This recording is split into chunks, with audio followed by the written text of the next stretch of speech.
这是在中国拥有上百万玩家的竞技游戏，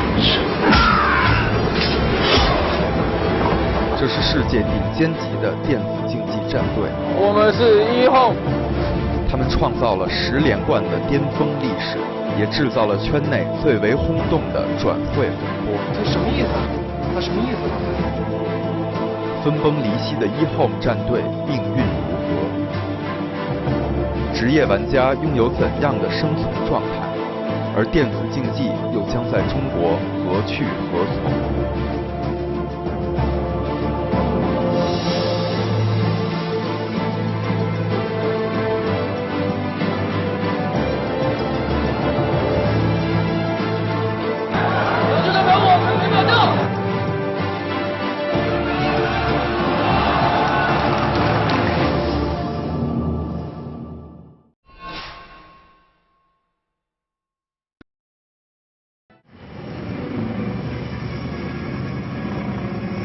在北京的基地里，1Home队员如往常一样进行训练和备战。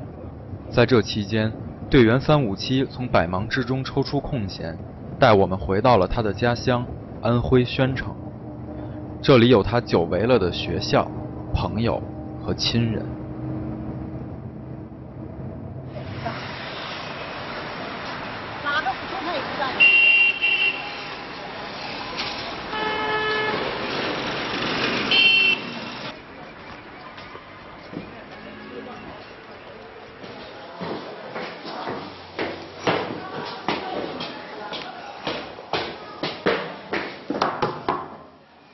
妈，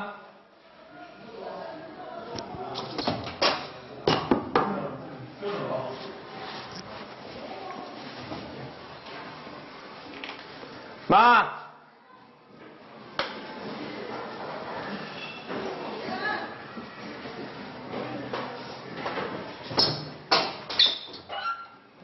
回来了，妈你好，要辛苦了。对，那你知道去厂里要钱？还有没有把头发进到裤头管？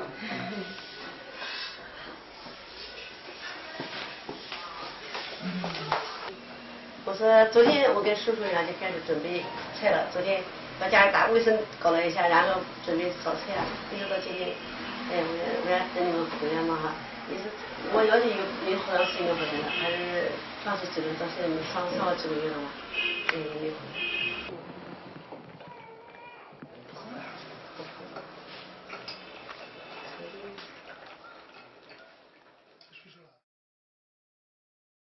吃过午饭，357的母亲拿出了珍藏的老照片，为我们讲述了儿子小时候的故事。这照片其实很陈旧了啊。这张照片是我儿子100天的时候，这一张，这张应该好啊哈，胖嘟嘟的，是100天的时候照片。这一张是他在1岁生日的时候，1岁过生日的时候照的照片。这1岁生日，这个就是2岁生日，他每年都有照的。这就是我一开始的时候，我在上班啊，上班，然后我儿子就是出事以后嘛，就上班的时候就是有点不方便哈，因为他小时候照顾他就是不方便，太小了，然后我就辞职了，就勤勤保值吧，然后我就去下海做生意，开批发部，开了一个杂货了百货哈，在烟酒，然后就开个批发部。开批发部以后，对我儿子就是平时就是小时候照顾的也少了，就是比较宠他啊，就有的事情就是什么要什么就给什么。他小时候真的过得像皇帝一样的。那这个是他们在学校，他是在4小上学，在4小的合照，这是他4小毕业的时候的毕业照。他小时候学习真的非常好，就是上就是考宣中的时候啊，我们这里宣中是我们最好的一个学校。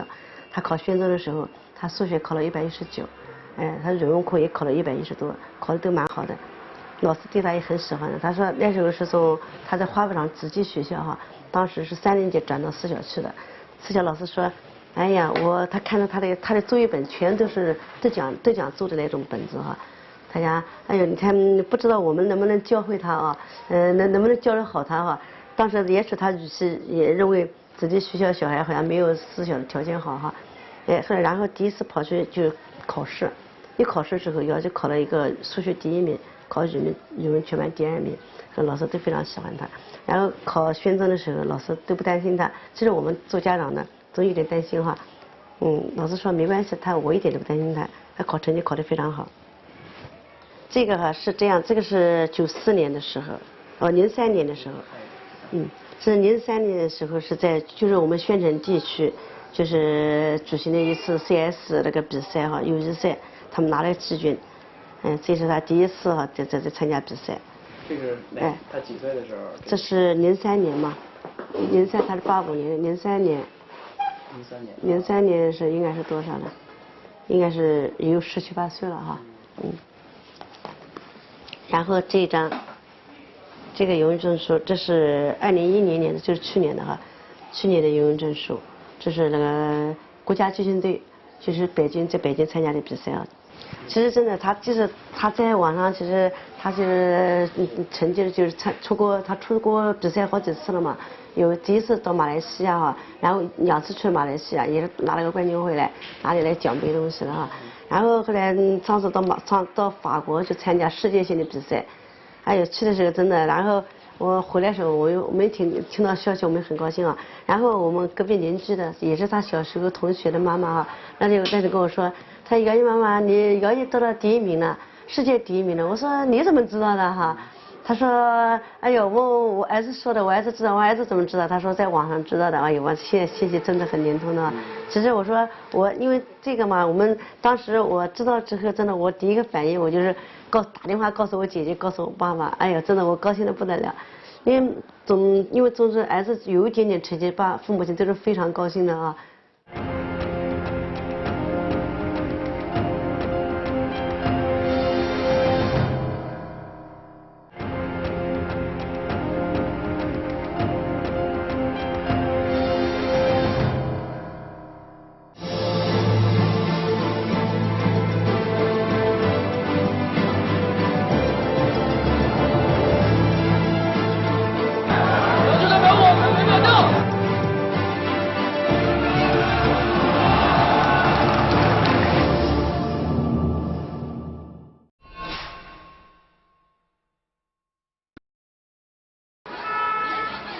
对于职业电子竞技选手来说，网吧是他们再熟悉不过的地方。他们在这里训练、比赛，从无数爱好游戏的人中脱颖而出，成长为一般人难以匹敌的高手。357就在他家附近的这个网吧中，和最好的朋友一起度过了自己的青春岁月，留下了许多难忘的回忆。我们那个时候呢，就是因为那说起来也都有将近10年了。那个时候 CS 不是刚出来嘛，那时候玩 CS 嘛。那时候我们在这边呢，就是经常在一起打到后来呢，就是网吧里面有的时候有几个打得好的在一起打。然后呢，那个时候呢，刚刚流行搞什么 CS 战队之类的。然后那个时候呢，我一个，然后姚毅一个，还有几个朋友，反正也都是我们现实生活中的朋友吧。然后经常在一起打线上的一些比赛啊，打着玩吧。拿了第2名吧。当时也没什么奖金，就是发了一大堆卡，什么电话卡，什么这个卡那个卡，发了一大堆，回来给他分。主要那个时候也就是为了娱乐。那个时候因为年纪小嘛，也比较懵。那个时候我记得那个时候我们到下面去打比赛，晚上。开了个宾馆，然后在里面住着，然后我们在那边打牌，然后姚毅那个时候因为年纪比较小嘛，比较萌，站在那个床上，什么那个时候叫什么那个动画片叫什么名字来着？那越野兔是吧？手举着说我代表月亮消灭你们那什么之类的，在那边说，那个时候也比较开心。他虽然没有很明确的说他以后要走什么职业电竞这方面的路，但是呢，按照他那个时候的趋势啊，就是有一点像在这个上面发展。因为我们那个时候，玩 CS 以后，那时候我们后来就没玩了，因为我们那个时候有的需要去工作啊什么的，然后就他一个人坚持下去，最后能走到那个电竞这个区域的，也能说到达一个巅峰状态吧，也是非常不容易的。像我们虽然年纪也不小，也30岁左右了，是吧？但是还是经常在网吧里面几个人聚在一起打 DOTA、开黑啊。有的时候被人家虐得死去活来的时候，就把姚毅他们拉过来，帮我们虐他们一把。不要，还是不要了，不要给他。那个，你放那个。一会给他们去，给他们有笔记，知道吧？我是小费可以能看出来。当天晚上，357邀请了多年的好友们一起吃饭。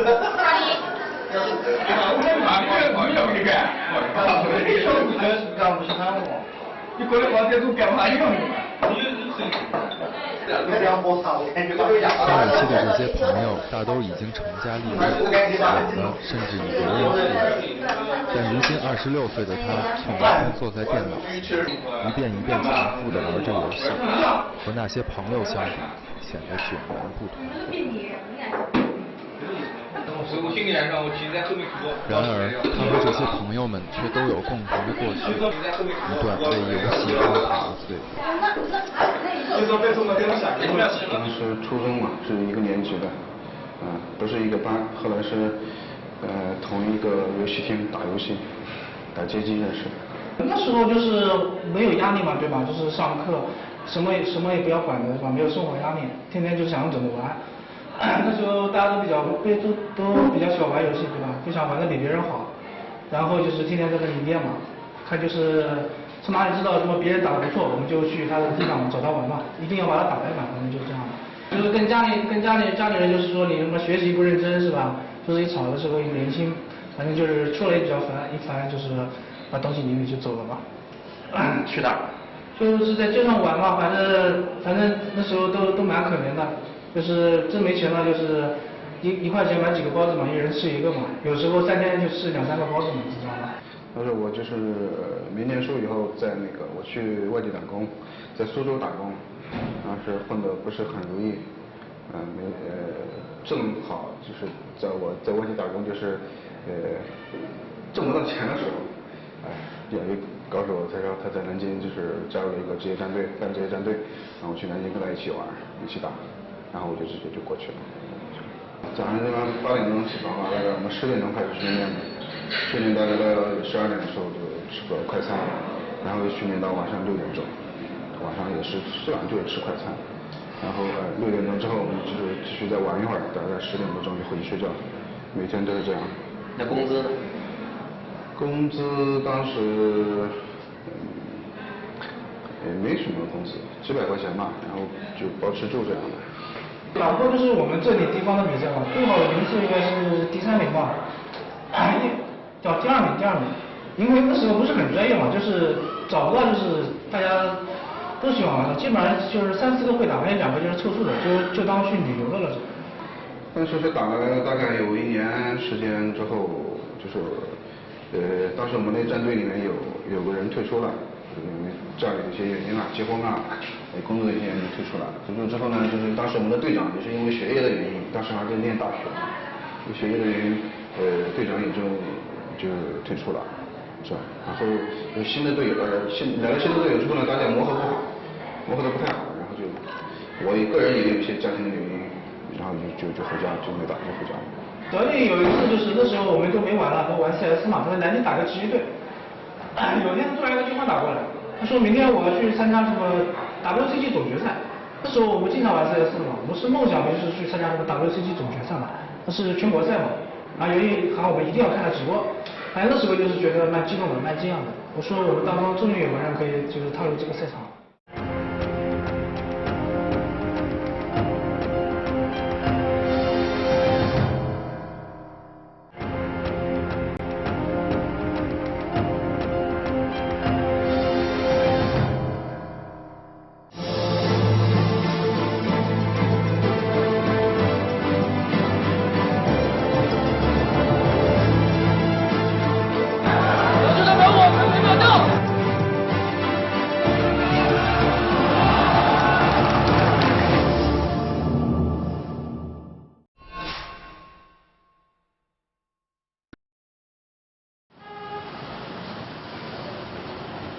这一天早上，357回到了他的母校安徽省宣城中学。10年前，他像其他学生一样在教室里上课听讲，而后却走上了一条不同的道路，从此告别校园。我们小学跟这个学校就隔一座墙啊，然后以前小的时候经常翻墙过来玩的。后来到初中就翻墙过去，然后到小学去。考初中的时候，就是考了宣州，也是我们全市最好的一所学校。当时考宣州的时候，如果讲要是分数差个2分、3分的时候，都要花5000块钱去买进来哈。有家他跟我开玩笑，妈妈，我给你省了5000块钱哈。他考上了宣州之后，成绩考得也非常不错。那时候是数学满分是120分，他考了119。语文考的那时候就考2门课嘛，语文考的是116好像，比数学要差一点，但是成绩进的学校也是蛮好的。后来他到高中的时候也是家庭原因，我跟他爸爸就是到初2的时候，当然我们就离婚了哈，就是家庭的原因嘛，然后在学习上面就是我们管得松了。这个就是我们初中的时候在这边上的学，这是1班、2班，以前那个2班就是我上学的地方啊。这是初二在下面这一层，初3在上面这一层，然后初1在前面那个教学楼。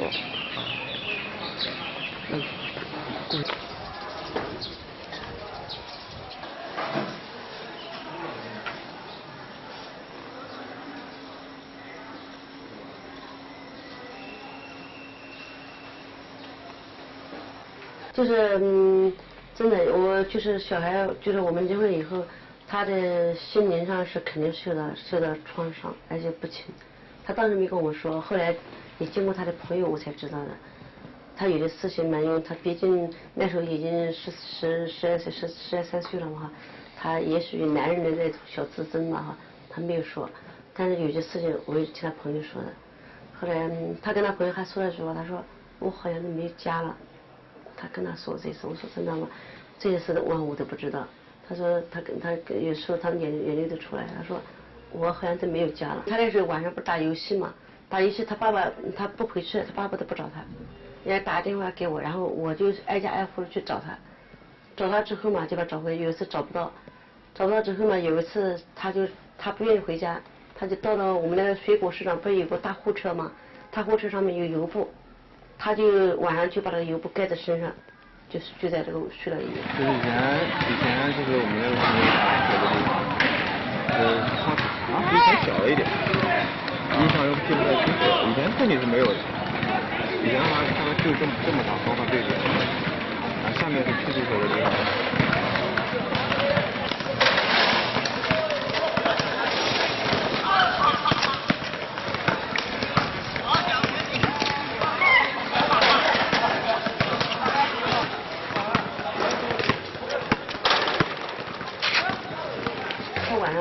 他就去打游戏，他一上了游戏打上这个东西，他就游泳的不得了，他控制不了自己。后来我没有办法了，我就说那这样子吧，你既然想在这方面发展，那我就支持你，那你就跟我回去，那就一心一意的就去做这个哈。后来然后他就跟我回来了。357在高中阶段换了几所学校，但不管在什么环境，他都始终不能专心学习。一心只想玩游戏，成为电竞选手。然而，职业电子竞技的道路却并不简单。初出茅庐的357不得不面对各种质疑的声音和艰苦的奋斗。我爸爸他们年龄大一点嘛，他们也不懂得网络哈。跟他说那个东西是什么？我那个东西能玩出饭吃啊？哎，对，那有的，而且包括他爸爸也是一直都很反对的。一直都很反对，就是包括我们结婚以后，知道姚姐还在玩游戏，他都比较反对。他就说当时叫他去当兵嘛哈，当兵我也是尊重姚姐的意见哈，当时全部都给他搞好了，只要他去验一下，报个名就可以了。他跟我说妈妈我不想去，他说我这几年要想做这个的话，我这几年耽误不起。当时就是看他那时候就一心一意的训练的时候，我真的感觉很心痛的，因为。他真的，他的训练时间真超过一般人。他的除了睡觉时间就是训练时间，基本上他吃饭的时候都是在这个台子上面趴着。真的让我感觉到真的有点心痛啊。这个我也就是怕他就是影响他的这个身体。他给我的感觉就是在很认真的就是干一番事业一样的那种感觉。现在真的我有这种感觉，因为他那时候在家里就是每次比赛的时候他都是比较很重视的。真的就平时训练的时候都是这样。那时候还没到上海去，还没到北京去的时候哈，他一直就是在这个游戏就训练当中哈，就是都是很认真的。给我一种感觉，因为他的精神状态真的也感染了我，因为他不像有的小孩哈，玩个一番，玩个一段时间之后，然后就放弃了啊。他不是的，因为跟他在一起的小孩有一波又一波的，换了很多人。他包括到南京去训练的时候，我都去过。我也支持他。他到南京去的时候，我还送个包，我还到他这个训练场所去看了。那些小孩子一个换一个，就是他一直坚持到现在。经过长时间的努力，357获得了很多重要比赛的冠军，也拥有了众多支持自己的粉丝。然而他如今已经26岁，不再是职业选手的黄金年龄。和所有在电竞圈打拼的年轻人一样，他也要考虑自己的未来。